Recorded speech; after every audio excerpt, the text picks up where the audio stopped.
গরম কিন্তু অলরেডি পড়ে গেছে, সামনে আরো গরম আসছে।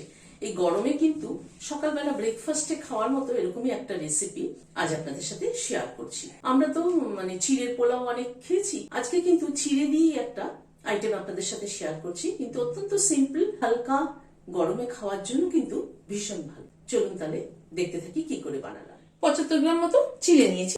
চিড়েটাকে দুবার জল পাল্টে ধুয়ে নিলাম। এই চিড়েটা কিন্তু খুব একটা পাতলাও না, আবার খুব একটা মোটাও না, কিন্তু মিনিট 10 এভাবে রেখে দেবো, তাহলেই কিন্তু ভিজে যাবে। ভিজে যাবে বলতে গায়ে যে জল আছে সেই জলেই কিন্তু চিড়েটা ভিজে যাবে, একদম কিন্তু এক্সট্রা কোনো জল দিতে হবে না। এভাবে মিনিট 10 একটু রেখে দিচ্ছি। মিনিট 10 পরে দেখুন চিড়েটা কি সুন্দর ঝরঝরে হয়ে গেছে। নুন দিয়ে দিলাম, একটু বিট নুন দিয়ে দিচ্ছি, খানিকটা ফ্রেশ নারকেল কোড়া দিলাম, 4-5টা খেজুর ডুমো ডুমো করে কেটে নিয়েছি সেটা দিয়ে দিলাম। এখানে একটা ছোট শসা গ্রেট করে নিয়েছি গ্রেটার দিয়ে। শসাটাকে চিপে, জলটা দেব না, জলটা দিলে চিড়েটা সগি হয়ে যাবে, সেই জন্য চিপে খালি শসাটাকে দিয়ে দিলাম। 1/2 চামচ আমাদা কুচি দিয়ে দিলাম। আমাদা দিলে না খেতে খুব ভালো লাগে, বাইটে পড়লে আমার পার্সোনালি ভীষণ ভালো লাগে। 1 চামচ গুড় পাউডার দিলাম, আপনারা চাইলে কিন্তু চিনিও ব্যবহার করতে পারেন। সবকিছুকে একবার একটু মিশিয়ে নিচ্ছি, ভালোভাবে মিশিয়ে নিলাম। প্রথমে 1/2 চামচ ঘি দিলাম, একটা শুকনো লঙ্কা ফোড়নে দিলাম, 1/2 চামচ সর্ষে দিলাম। শুকনো লঙ্কা আর সর্ষেটাকে একটু ক্র্যাক করিয়ে নিচ্ছি। কটা কারি পাতা দিয়ে দিলাম, কারি পাতাটাকে দিয়ে একটু নাড়াচাড়া করলাম। নারকেল কুচি করে নিয়েছি খানিকটা, নারকেল কুচিটাকে দিয়ে একটুখানি ভেজে নিলাম।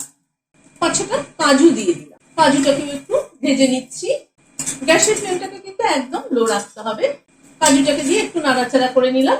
এখানে খানিকটা ছোলা, সেদ্ধ ছোলা দিয়ে দিলাম। খানিকটা মুগ, গোটা মুগ যেটা দিয়ে আমরা তরকার ডাল করি, সেই মুগটা ভিজিয়ে রেখেছিলাম সারা রাত্রে, তারপরে সেদ্ধ করে নিয়েছি।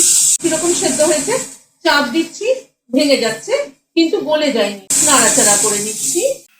নুন দিয়ে দিলাম, এর মিনিট খানেক টস করে নেব। গ্যাসের ফ্লেমটাকে বন্ধ করে দিচ্ছি। এবার এটাকে চিড়ের মধ্যে ঢেলে দিচ্ছি। খানিকটা রোস্টেড চিনে বাদাম দিয়ে দিলাম, এটা আগে দিতে ভুলে গিয়েছিলাম। মিশিয়ে নিচ্ছি। গরমে কিন্তু এরকম হালকা হালকা হলেই কিন্তু বেশি ভালো লাগে খেতে। সবকিছুকে মিশিয়ে নিলাম, লাস্টে একটু লেবুর রস দিয়ে দিচ্ছি। বেশ টক, মিষ্টি, নোনতা সবকিছুর সমন্বয়ে কিন্তু দারুণ টেস্টি হয় খেতে। একটু ধনেপাতা কুচি ছড়িয়ে দিলাম, মিশিয়ে নিচ্ছি। ভিডিওটি যদি ভালো লেগে থাকে তাহলে একটা লাইক এবং সাবস্ক্রাইব করার অনুরোধ রইল। আজ তাহলে এখানে শেষ করছি। নমস্কার।